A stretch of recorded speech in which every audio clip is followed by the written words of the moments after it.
Good morning, everyone. Happy Mother's Day to all you amazing mothers out there, and including my own, who is watching online from Longmont. So to Taryn Latimer, honored that she could join me. And if you're wondering where my wife, the mother of my daughters, is, she is in Italy right now with Isabella. They're traveling, they're in Priano. Enjoying beautiful, beautiful Mediterranean waters and celebrating together. So welcome everyone. If this is your first time with us, we're so glad that you found your way here, and we want you to feel welcome and at home. TRUU is a community where each person's path, and I love this, spiritual, secular, skeptical, mystical, or somewhere in between, is welcome and respected.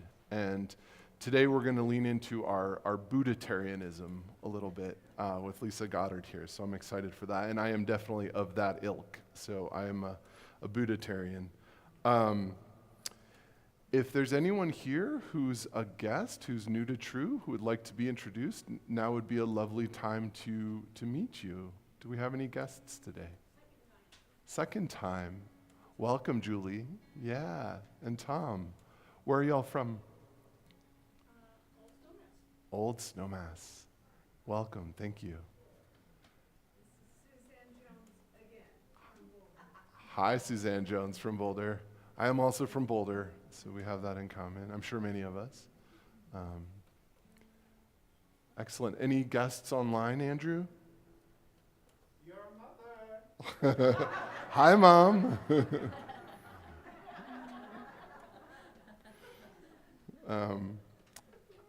What a blessing. And so welcome to Mom and our online community as well. You are a real and vibrant part of this gathering, and we're grateful that you're here. So let's take a collective breath together. Everyone can let their shoulders go a little bit, or their lower back if they happen to spend last weekend on the living room floor like I did.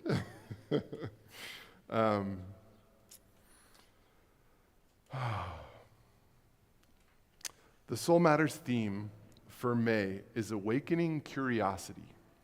And I'm honored to introduce our guest speaker, Lisa Goddard, who will be reflecting on not knowing is most intimate. Lisa is the founding teacher of Roaring Fork Insight, offering meditation instruction through online practice, classes, and retreats, both in person and in nature throughout the Roaring Fork Valley. I've been to one of her retreats, and they're absolutely amazing. She's also my teacher, having founded and led our Monday night meditation group here in the 3rd Street Center. If you're interested in a Monday night meditation group in the Vipassana tradition, please see me afterward, and I'd love to tell you where we meet and when and how and that sort of thing. Lisa has been practicing meditation since 1997 and teaching since 2002, inspired by the teachings of Suzuki Roshi and Ajahn Chah. Lisa trained through Spirit Rock, Green Gulch Farm Zen Center, and with teachers like Jack Kornfield and Tara Brach. And these are definitely the luminaries of American Buddhism for sure. She's a certified mindfulness facilitator through UCLA and a community Dharma leader at Insight Meditation Center, Redwood City, where her mentoring teacher is Gil Fronsdal. And we'll hear a little bit from him today in our reading. A word of thanks to all who make this space possible today. Thanks to Greg, where are you, for setting everything up for us, Greg Feinsinger, and to Dee Dee Osborne for coffee service and setup and treats, to Liza Ferrier for running our slides, and to Andrew Ferrier for operating Zoom over there. I can never see him because we have this massive TV screen now. And then lastly, let me offer my profound gratitude to our musicians, Paul and Micha. I have to say, when I threw my back out last weekend on Saturday morning, Paul, although he had a really full schedule, came to my house at like 9:30 p.m. on Saturday night, and he brought me all of his goodies from when his back was out about in December last year. So I had everything that I needed after that, and I was so grateful he was willing to make that trip at the end of a long day. So we are a volunteer-powered community, and your presence and efforts matter. If you'd like to become one of the essential Sunday morning volunteers who power our Sunday services, please see Andrew Ferrier after our service, and he can take your information. We'd love some help. You'll find announcements and upcoming events in the order of service. I'm going to share a couple here. We'll gather on May 17th, which is next Sunday, for a congregational potluck after the service. So please bring a dish to share. The TRUU Book Club is meeting Tuesday, May 19th at the Flood Home to discuss Becoming Madam Secretary. That's the name of the book, not the object of the meeting. Nancy will also read and sign her new book, Badger Clark, Poetry Wrangler. And that's next Saturday, May 9th. Well, that doesn't make any sense because May 9th was yesterday. Not sure, I'm confused about that, but I bet it's right in the May 19th. It's probably May 19th at the same meeting. Amazing what a digit does. Okay. And now, as we shift into our time of reflection, please take a moment to silence your phones. I will do so as well. We now will begin with a musical prelude, The Rainbow Connection, by Paul Williams and Kenneth Asher. Asher. But made famous by Kermit the Frog, so I'm a little bit nervous if I can do it justice.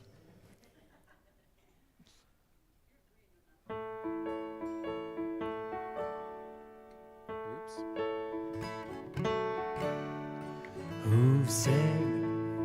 Let's start that over.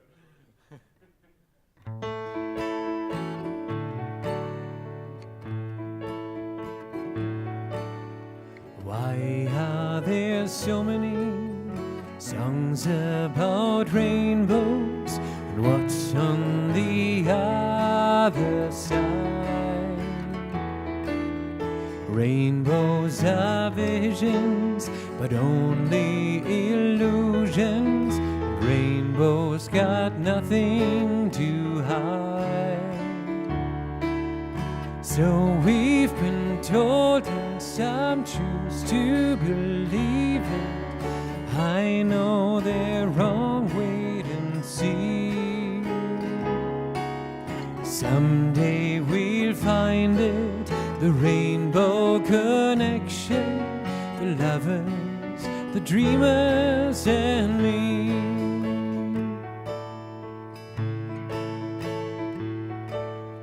Who said that every wish would be heard and answered when wished on the morning star? Somebody thought of it and someone believed it. Look what it's done so far. What's so amazing that keeps us stargazing? And what do we think we might see? Someday we'll find it, the rainbow connection, the lovers, the dreamers, and me. All of us under its spell. We know that it's probably magic.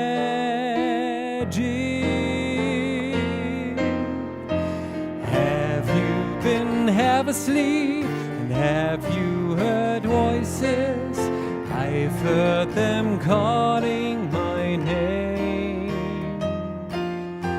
Is this the sweet sound that calls the young sailor? The voice might be one and the same. I've heard it too many times to ignore it. It's something that I'm supposed to be. Someday we'll find it, no connection. The lovers, the dreamers, and me.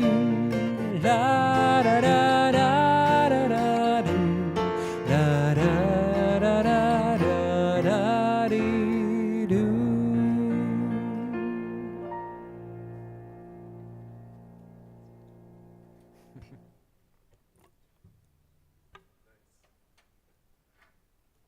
Is a great invocation for a talk on curiosity. He was very curious, and he definitely, I think, embodied humility in a great way. I remember, this is for my mom, but I remember Sunday nights we would watch The Muppets, and it was the most exciting TV event of the week. You Gen Xers might be able to relate, and the boomers. But yeah, that was a really fun evening of television, and we'd watch it on our 9-inch, and that is not a digit mistake, our 9-inch black and white TV. That's what life was like, Anna Sophia. We had 9-inch TVs. It was crazy. Yeah. All right, so I am going to light the chalice, and I'm going to do so with a reading from the Dhammapada, one of the sacred texts of Buddhism. This is a translation by Gil Fronsdal, Lisa's current teacher. And the Dhammapada is one of our 6 sources of wisdom in our tradition. So it's sacred in Unitarianism as well. And I'm going to read stanzas 1 and 2. These are the words of the Buddha as translated by Gil Fronsdal. All experience is preceded by mind, led by mind, made by mind. Speak and act with a corrupted mind, and suffering follows as the wagon wheel follows the hoof of the ox. All experience is preceded by mind, led by mind, made by mind. Speak and act with a peaceful mind, and happiness follows like a never-departing shadow.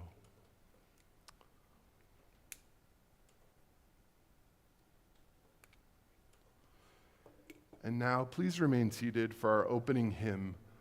It's number 1003, Where Do We Come From?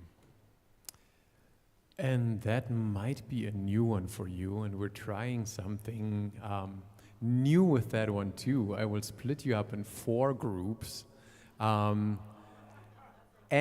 you only have to learn a 1/4 of the song. Isn't that cool? And then we'll see if we can build those individual things together, construct and then deconstruct.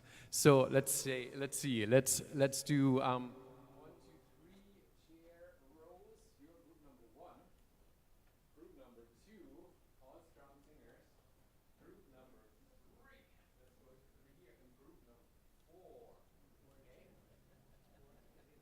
Okay. So I'll teach group 1 first, and then I'll teach group 2, group 3, group 4, and then we'll start building that song, and I'll bring you all in. And then you just gotta repeat your line over and over until I come around and I look at you and I go, cool? Okay, group 1.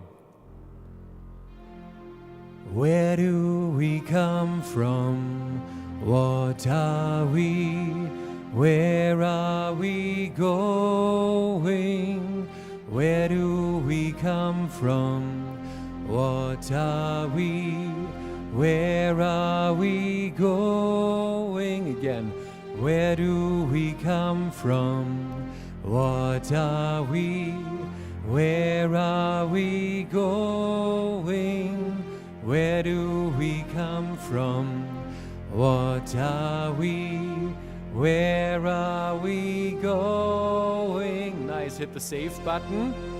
Group 2. Where do we come from? Where do we come from? One more time. Where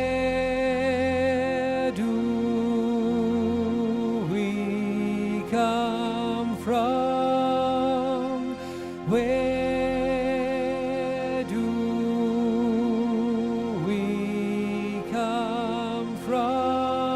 Nice, you got it. Saving that one. Group number 3. Mystery, mystery. Life is a riddle and a mystery.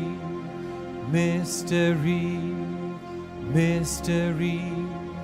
Life is a riddle and a mystery.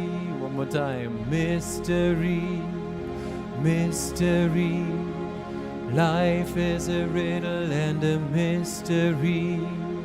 Mystery, mystery.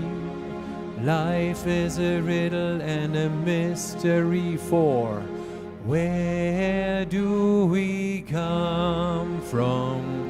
Where are we going? Where do we come from? Where are we going? Where do we come from? Where are we going? Where do we come from? Where are we going? All right. I'll start bringing in group 1 and then we'll stack you each on top of each other. Okay? Here we go, group 1. Where do we come from? What are we? Where are we going? Where do we come from? What are we? Where are we going?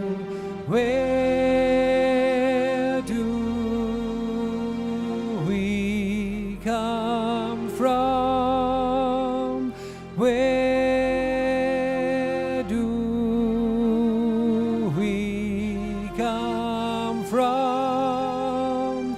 Mystery, mystery. Life is a riddle and a mystery.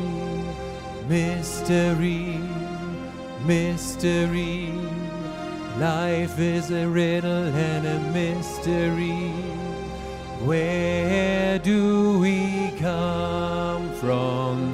Where are we going? Where do we come from?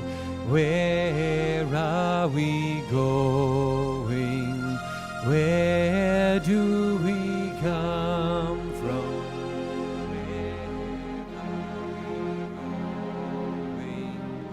Where are we going?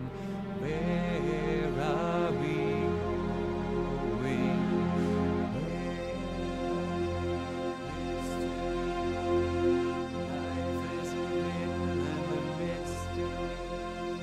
going? Where do we come from? Where are we?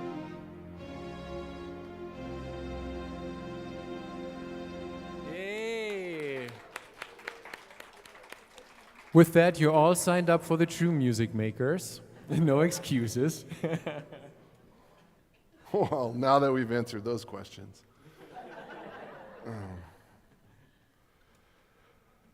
So, we will now, let's speak our unison covenant. Love is the spirit of this community, and service is its law. This is our covenant, to dwell together in peace, to seek the truth in love, and to help one another. And now we'll join in singing our song aspiration, Spirit of Life.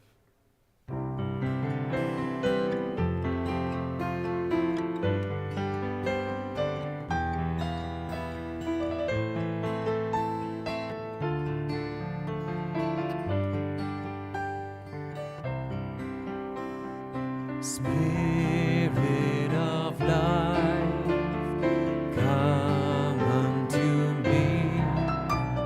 Sing in my heart all the spirit of compassion.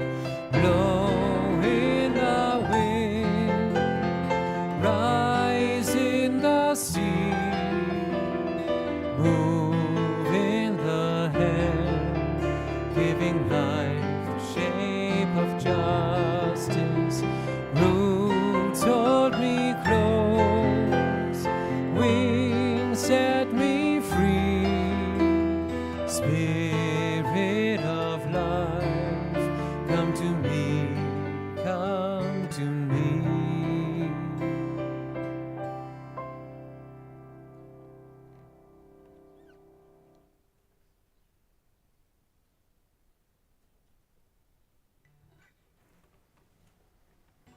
Good morning. It's nice to see you all. Happy Mother's Day to the mothers in the room. I'm a mother myself, but my child is not here. So this is a story that I'd like to offer, and there are no children today, but I think that this evokes kind of like a story that kind of surpasses age. And so I offer it in that spirit of accessing our inner child. So it's a story from one of the Jataka tales, and these are classic fables that are said to be the past life story of the Buddha when he was an animal. And in the stories, he's always the wise animal. So in this story, there is a rabbit, and it is a nice, comfortable day. And in the middle of the day, the rabbit decides to take a nap underneath a tree. And he falls asleep and is completely contented napping. And everything is fine in the universe. And then suddenly, something large falls on the ground next to the rabbit. It's like a clunk. And then a boom. And a bang. And the rabbit wakes up with a jolt and concludes that the sky is falling. So he jumps up and he runs along. The sky is falling. The sky is falling. And he comes across other rabbits, and the other rabbits say, "Why are you running?" And he says, "I'm running because the sky is falling." And so the other rabbits join him, and they all start running, and more rabbits come together, and then they're all chanting the same thing. They're running and they're yelling, "The sky is falling, the sky is falling." And then they come across a group of deer, and the deer say, "Well, what's going on? What are you doing?" And the rabbits are saying, "The sky is falling, run, run." And so the first deer begins to run, and then the whole herd of deer begin to run, and then they're all running and yelling, "The sky is falling, the sky is falling." And then they come across a rhinoceros. Now, we all know how big rhinoceroses are. And again, the question is, what are you doing? "Well, the sky is falling. You have to run. You have to run for safety." So first one rhinoceros begins to run, and then many rhinoceroses begin to run, and then the ground begins to shake because there's so much weight, and all of these animals are running, and they're running so fast, and then they come across a group of elephants, and pretty soon the huge herd of elephants are running, pounding the ground, shaking the earth, and everyone is frantic, and everyone is panicking. "The sky is falling, the sky is falling." And they're running towards a cliff. And they're consumed with fear. They don't even know what they're doing. They're just consumed with fear. And they're heading towards this drop-off. And they're going to run right off of the cliff. But towering above this cliff, on another cliff not so far away, is a great lion. And the lion in the story is the Buddha, right? And the lion looks down and sees what's going on, and he sees there's danger all around of these animals, and in a kind of a giant leap, the giant leaps down in front of the animals and roars, "Stop, stop." And all the animals screech to a halt, and in front of, and he says, "What is going on here?" And the elephant says, "Well, the sky is falling. The sky is falling. We have to go." And the lion says, "Well, who told you that?" "Well, the rhinoceros told me that." So the lion, he asks the rhinoceros, so who told you?" "Well, the deer told me." And then, the lion says, "Well, who told you?" And the deer turns to the rabbit. And then the rabbit, and so the lion turns to the rabbit, and he's like, "So who told you that the sky was falling?" And the rabbit said, "Well, there was this loud bang, and something fell right next to me. And so the lion said, well, take me there. So with some caution, the rabbit led the whole gathering of animals to the tree where this all began. And it happened to be a mango tree. And lying on the ground next to the rabbit who was napping is a large mango that had fallen off the tree and landed right next to the head of the rabbit. And so the lion points that out, and he says, there's no sky falling, it's just a mango. So everyone kind of relaxed and went back to their different activities.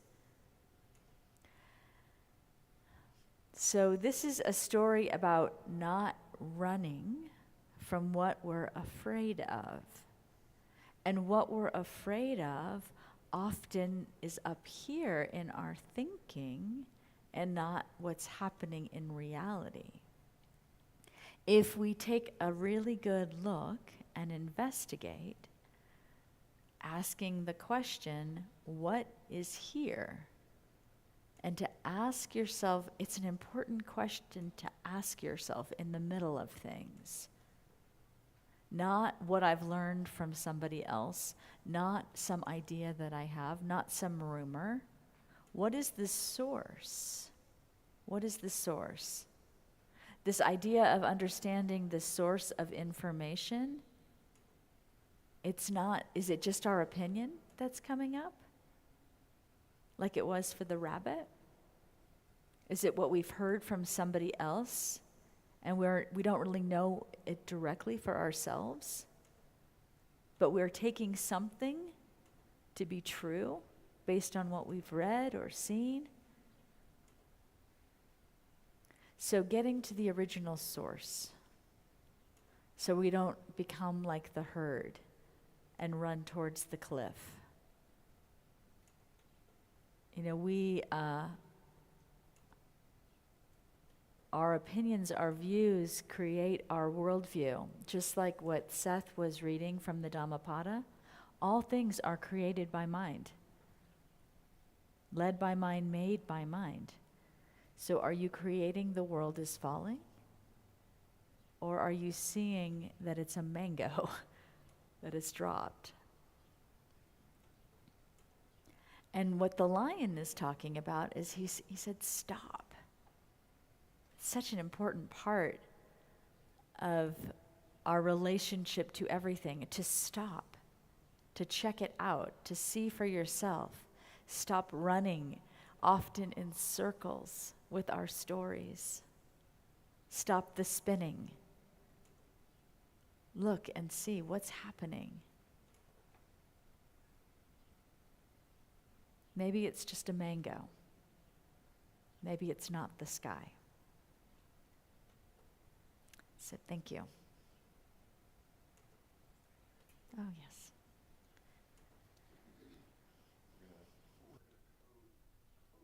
It's here. Twins. Now is the time in our gathering when we open space to honor those who are on our hearts, those who are facing challenges, those who are celebrating milestones, and those who are no longer with us, but whose presence we still feel. If you'd like to speak the name of someone you are holding in love, perhaps a mother on this day, but it could be anyone, we invite you to do so now. And when we say their names aloud, we invite this community to share in our sorrow, our gratitude, our hope. And please speak the names clearly so that all may hear. Taryn Latimer, Betty Latimer, Anita Edwards, Jill.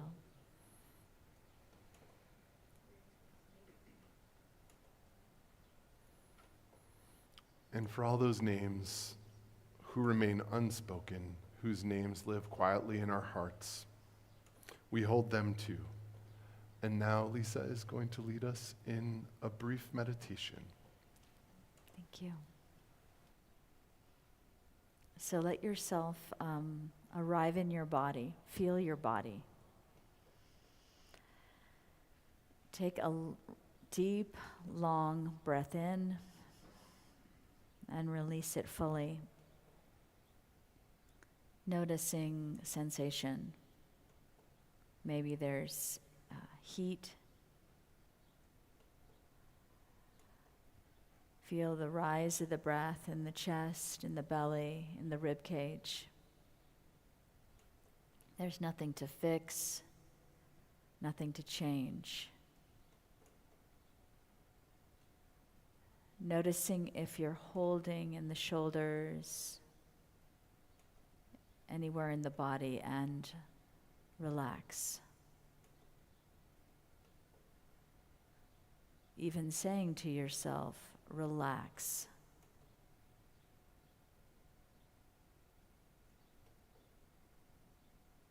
Letting the body be as it is.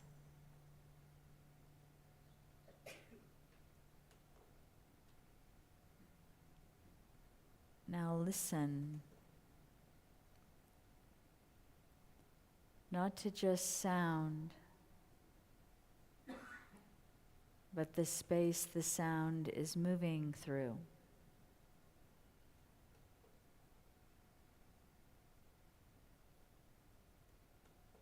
Listen and relax.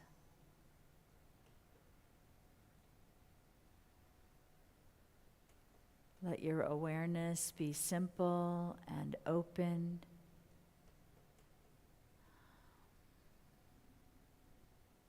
There's nothing you need to do. There's nothing to make happen. Just aware. Right here, there is space, there is sound, there is sensation.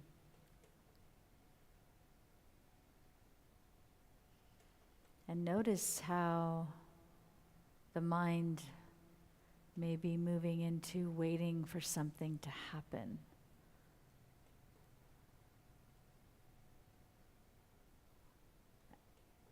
Just noticing what the mind does when the body is still. And what would this moment be like if nothing were missing? Nothing to improve, nothing to fix, nowhere else to get to.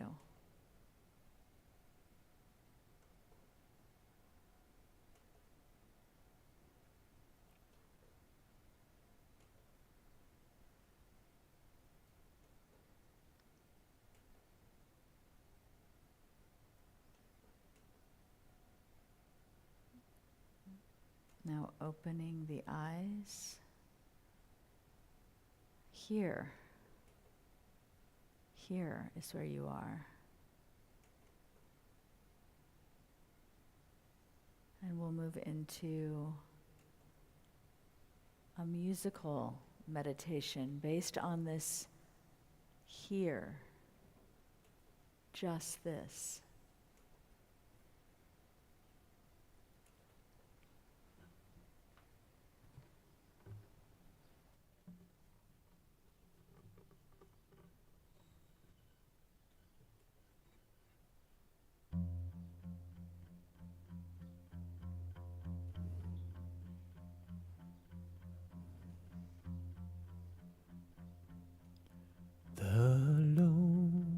Wild bird in lofty flight is still with thee, nor leaves thy sight, and I am thine, I rest in thee. Great Spirit, come and rest in me. The ends of earth are in thy hand. The seas dark, deep, and far of land, and I am thine, I rest in thee. Great Spirit, come and rest in me. Gatte,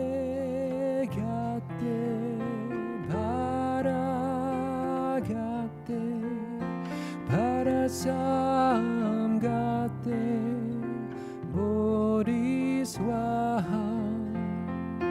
I don't know, here I am. I don't know, here I am.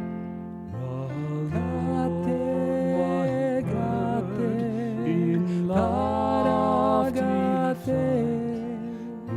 para sam gatte, bodhisvaha, and I am thine, I rest in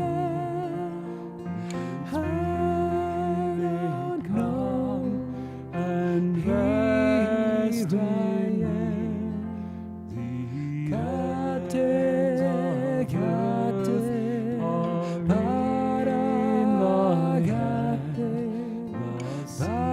Sam gatte, bodhisvaha, and I am thine, I rest in thee.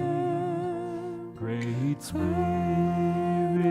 come and rest in me.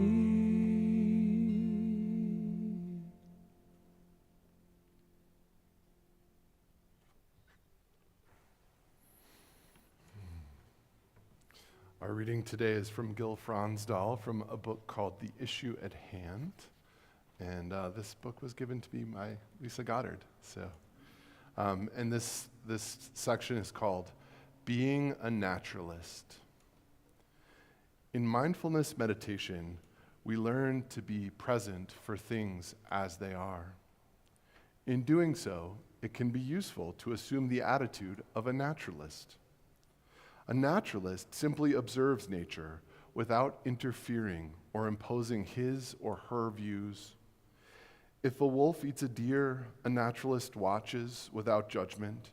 If a plant produces a stunningly beautiful blossom, a naturalist leaves it alone, not succumbing to the desire to take it home. In meditation, we observe ourselves much as a naturalist observes nature, without repressing, denying, grasping, or defending anything. This means that we observe our life with a non-interfering presence. We can see our anger, depression, fear, happiness, joy, pain, and pleasure directly as they are without complications. The naturalist perspective is one of respect for what is observed. The word respect is a nice synonym for mindfulness practice because it literally means to look again. Often we complicate our observation of ourselves by taking things personally. Of course, we can't deny that our sorrows, our joys, challenges and blessings, emotions and thoughts are happening to us. But when we take them personally, we let ourselves be defined by them. The presence of anger means I am an angry person. A generous act taken personally is proof that I am a generous person. While the common tendency of taking things personally may seem innocent, it often unnecessarily complicates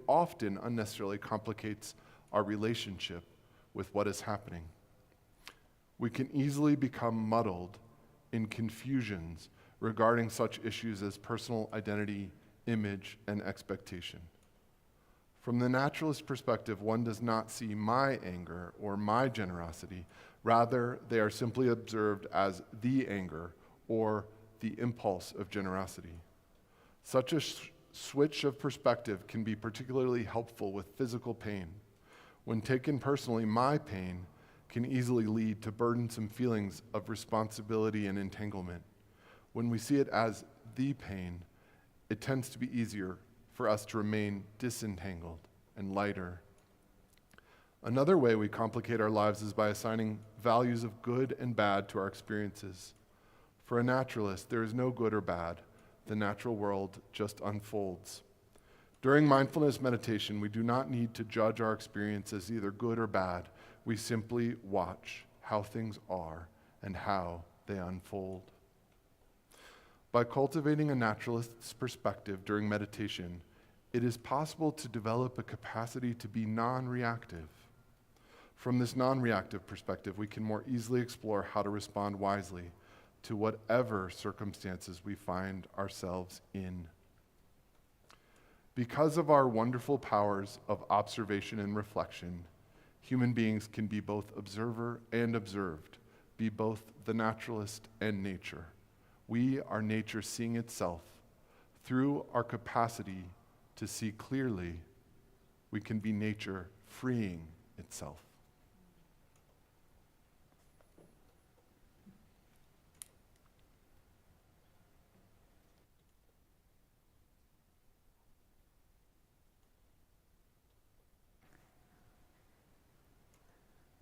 Nature freeing itself.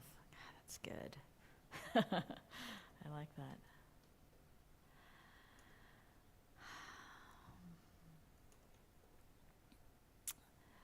So I'm happy to be here with you this morning as a teacher and a student of Buddhism. And I think it's important to emphasize that I'm a student first. I'm not here to impart some particular wisdom or some particular knowledge. I'm here as a reminder. My presence is like a mindfulness bell to help you remember the wisdom that is already here, that you already have and know. One of the first and most important teachings that I learned early in my practice was offered in the book Zen Mind, Beginner's Mind. And this is by Suzuki Roshi, who was the founder of the San Francisco Zen Center and the practice center where I was introduced to meditation. And he wrote in his book, in the beginner's mind, there are many possibilities. In the expert's mind, there are few. The mind of the beginner is empty, free of the habit of the expert, ready to accept and open to all possibilities. In the beginner's mind, there are many possibilities. In the expert's mind, there are few. So in this practice, this Buddhist practice, this is sometimes called the don't know mind. Kind of counterculture from the culture that we live in, right? Because we are a culture of wanting to know. And this is a deeply important message for us because we, as human beings, tend to move through the world believing what we think. What we think is true. And we build identities out of our opinions and our conclusions and our stories. We believe what we think about other people, and we reach for certainty because certainty feels safe, right? But the difficulty with certainty is it can also close us down. It can narrow our perception and cut us off from curiosity, from everything that we've been focusing on this morning for the past 50 minutes. Forgetting that we're in a mystery, forgetting that this is a curious and wonderful world, forgetting our connection to each other. So the invitation of mindfulness practice is actually very, very simple. And it's very easy to forget. We walk out of here and we've forgotten the message. If we can cultivate enough presence to pause, like the lion earlier, to pause in the middle of our life and enter our senses, really enter the moment directly, the temperature in the body, the contraction or expansion in the heart, the grip that we have on wanting to create certainty. If we can pause and feel that, enter the senses, then who knows what's true? Who knows? What are we believing? Curiosity is a spiritual quality. It says, maybe there is more here than my first reaction. Maybe this person is more than the story that I have just made up about them. Maybe I am more than the story that I have made up about myself. Curiosity allows us to stay close to our direct experience without trying to control it or fix it or explain it. Maturing on the spiritual path is really about seeing what we're doing and becoming more flexible in the world. When we're flexible, we can be curious. The expert mind is inflexible. The beginner's mind is flexible. Awareness practice makes room for everything. And anything that we give space to in our life. If we pause in an argument, if we pause before speaking, it has a chance to unfold and to evolve and to soften. Don't know what's next.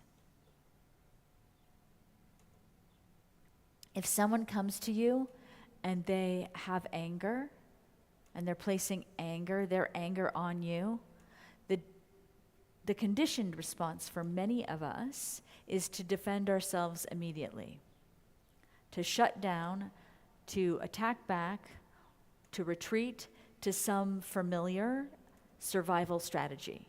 This is all of us in this room and all of the folks out there in the world. We go to our survival strategies. But what if we just stay curious? The anger's coming at us and we pause. What's actually going on here? What pain might be underneath this? What is happening? And we're not immediately assuming that we know. So curiosity, in that sense, really creates space. And often when we pause and we're curious, that person who's coming at us with their unmet needs, it gives them space. And then they feel a moment of safety. They too can begin to soften when they see that you're not reactive. In my role as a Buddhist teacher, I try to be someone whom it's safe to be angry.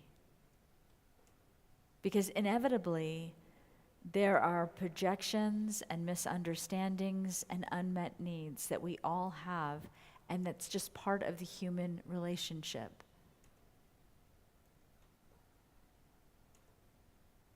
So the practice for us is not how do I stop what's happening? How do I stop this anger? How do I shift it? How do I change it?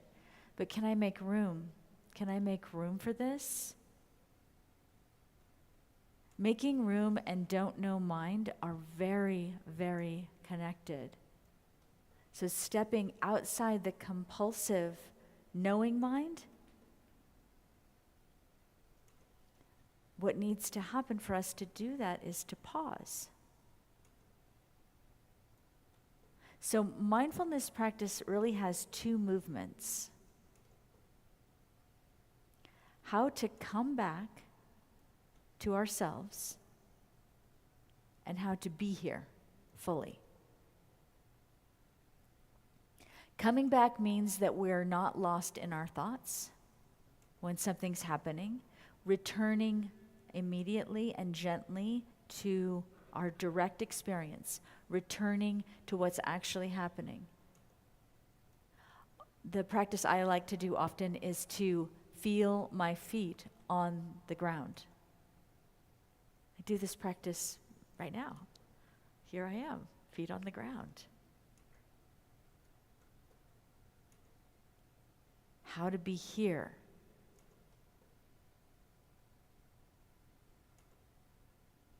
So coming back, it really requires us to notice how we get lost in thought and gently returning to the immediate experience. What is happening? Sometimes we're lost in thought and we're washing the dishes, right? Can we just come back to washing the dishes? Or if we're taking a walk, we're strategizing about that meeting or that conversation that we had.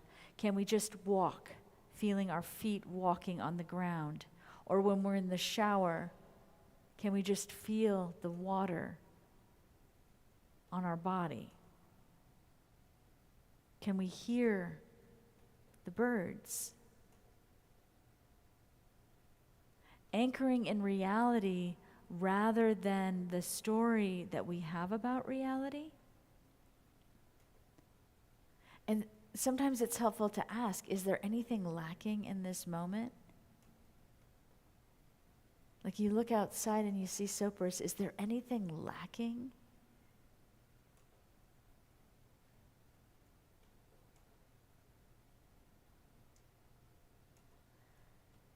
Then there's being here.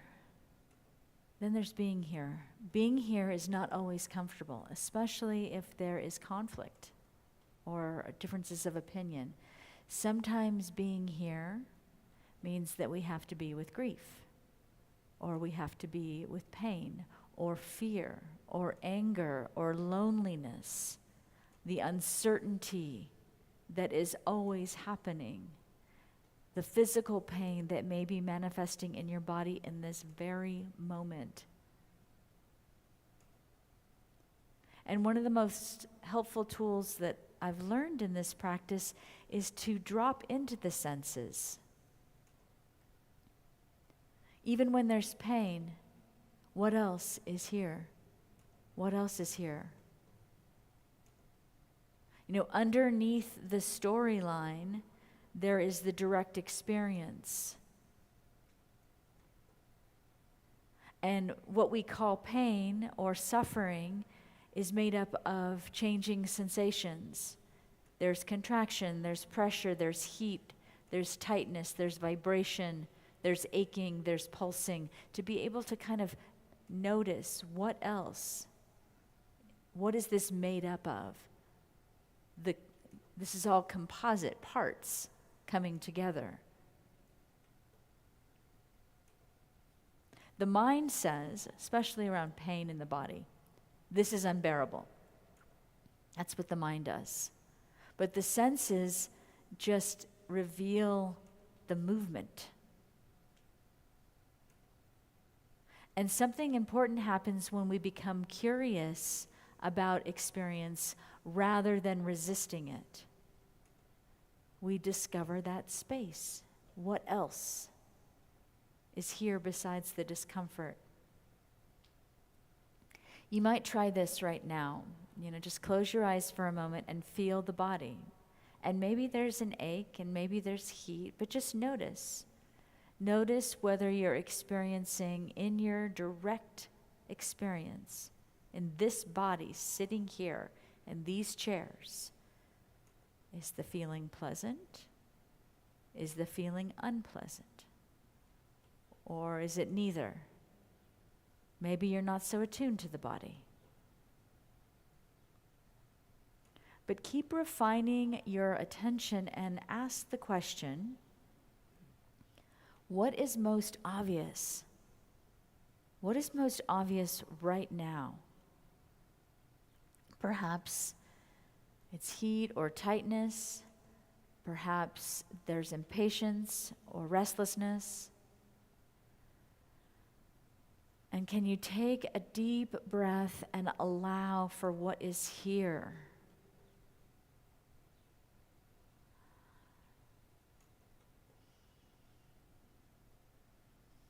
Watch with interest.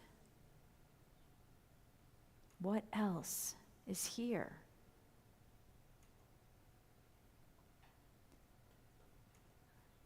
You can open your eyes when you're ready or keep them closed. But what I've just offered you is the cultivation of curiosity. It's not intellectual. It's intimate. It's an intimate participation in your life. That's what curiosity is. What is here? Just opening, just paying attention. And how can we enter the senses and cultivate this ability? I think it's a practice. It's a practice. I think we're all learning to rest more deeply in awareness rather than the constant narration of the mind. And when we start paying attention more to the body and listening to the body, then who knows what's true? We discover that we don't have to fear anger or sadness or uncertainty or even not knowing. Not knowing is actually a doorway to wonder. And meditation practice, or practice of prayer, or coming together in community in this way, this is what it teaches us slowly.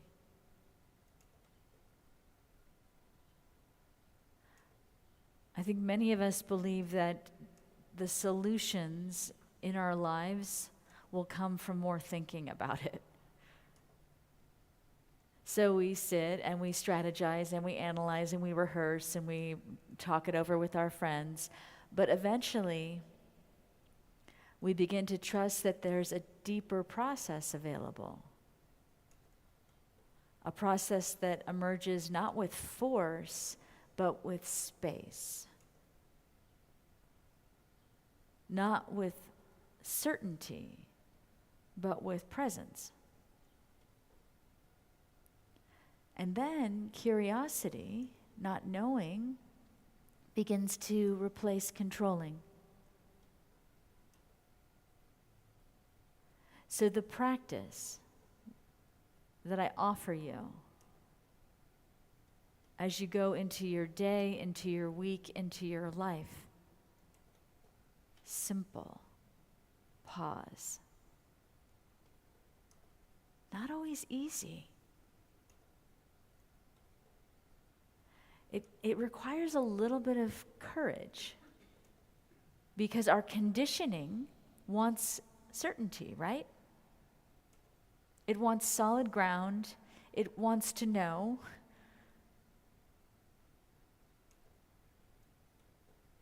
But perhaps freedom isn't found in certainty, but a willingness to be open, to stop, to listen, and to enter this moment directly.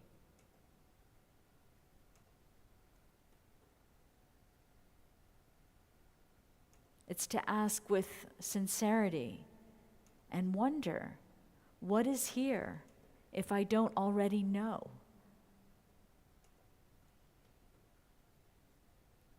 I'd like to, I probably could have just read this poem and been done, but I'll finish with these words and the wisdom of Mary Oliver. This poem is called Mystery, Yes. Truly, we live with mysteries too marvelous to be understood. How grass can be nourishing in the mouth of lambs, how rivers and stones are forever in allegiance with gravity, while we ourselves dream of rising. How two hands touch and the bonds will never be broken. How people come from delight or the scars of damage to the comfort of a poem. Let me keep my distance always from those who think they have the answers. Let me keep company always with those who say, look, and laugh in astonishment and bow their heads. Thank you.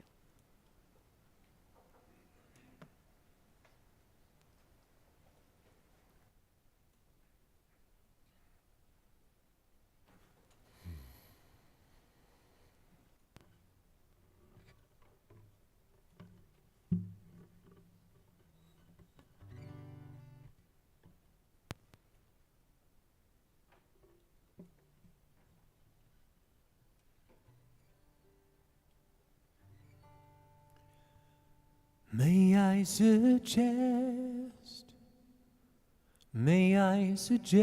to you, may I suggest this is the best part of your life. May I suggest this time is blessed for you.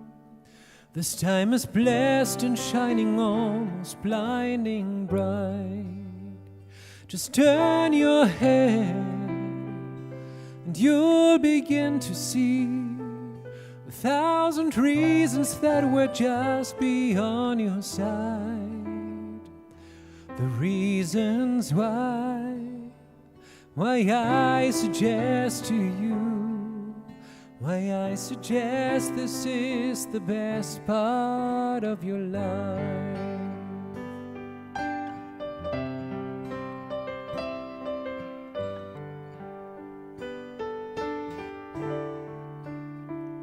There is a word that's been addressed to you intended only for your eyes. A secret word, like a treasure chest for you, of private scenes and brilliant dreams that mesmerize. A tender lover's smile, a tiny baby's hand, the million stars that fill the turning sky at night. Oh, I suggest to you, oh, I suggest this is the best part of your life.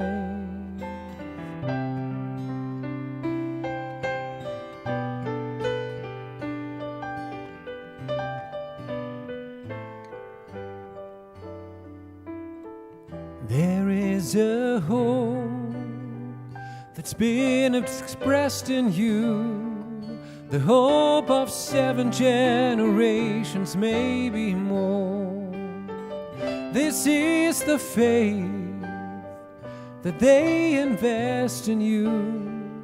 It's that you'll do one better than was done before.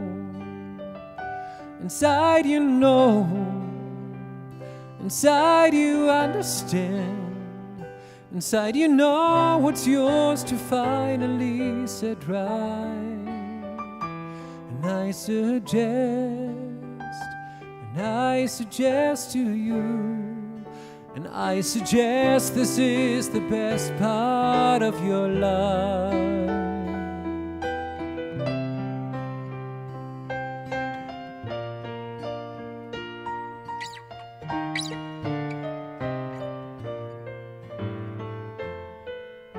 This is a song, comes from the west to you, comes from the west, comes from the slowly setting sun. This is a song with a request of you to see how very short the endless days will run. And when they're gone, and when the dark descends, we'd give anything for one more hour of light.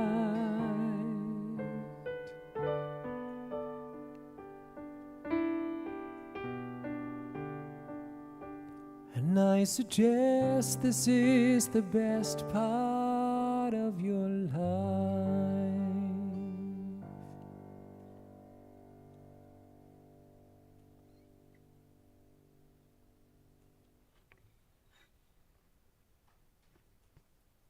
Beautiful. And thank you for an amazing message, Lisa. Reminds me of the Viktor Frankl, between stimulus and response lies all our power as human beings. Let me recombobulate.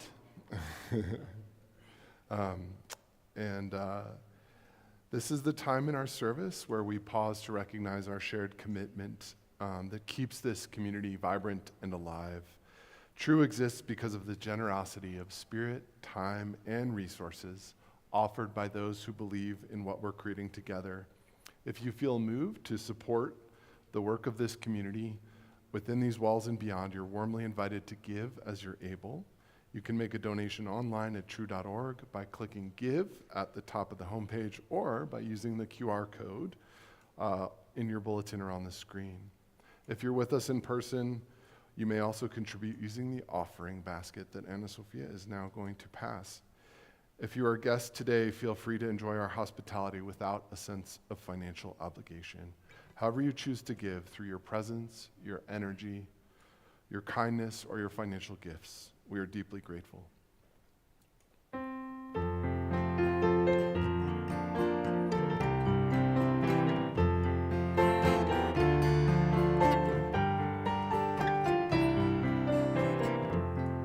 From you I receive, to you I give. Together we share, and from this we live. From you I receive, to you I give. Together we share, and from this we live.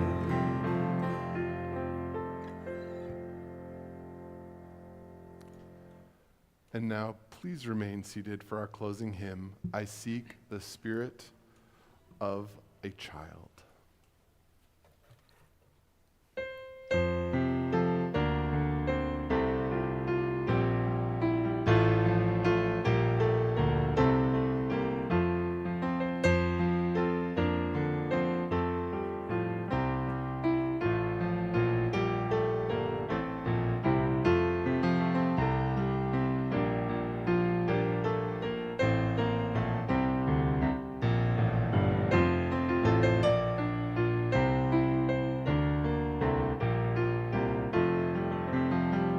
I seek the spirit of a child, the child who meets life naturally, the child who sings the world alive and greets the morning sun with glee.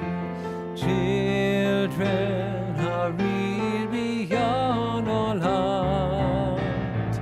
May I see joy's a gift to our heart. I seek the freedom of a child, the child who loves instinctively, who lights our day with just a smile, then shines that light on all we see. Children are real beyond our fears. May I see hope's a gift to our tears. I seek the wonder of a child who sees delightfully. Now clowns in cloud, now golden sun, imaginations true and free. Children are real beyond our lives. May I see faith's a gift to our eyes.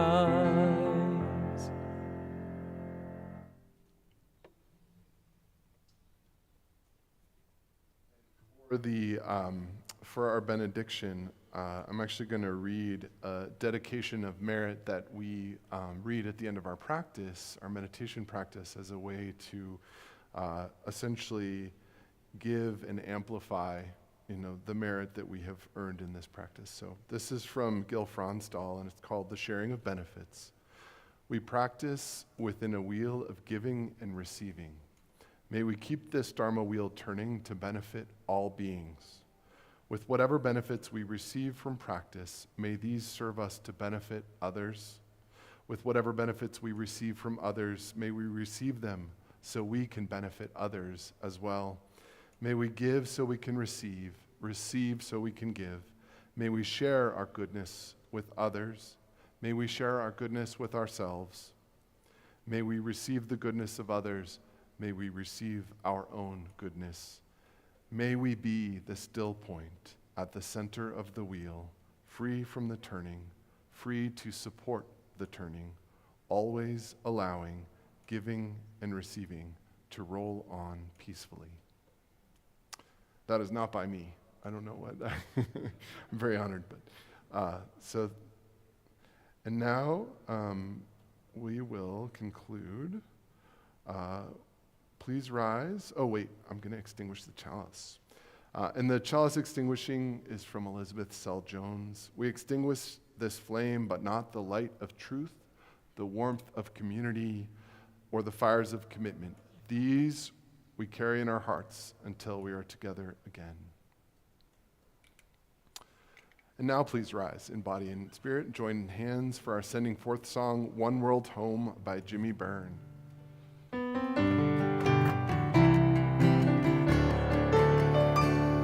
All the joys and the griefs, the colors and beliefs, the sunlight shines upon us all the same. Open minds, loving hearts, helping hands, it's a start. One world home, one world home, one world home. Open minds, loving hearts, helping hands, it's a start. One world home, one world home, one world home. One world home, one world home, one world home.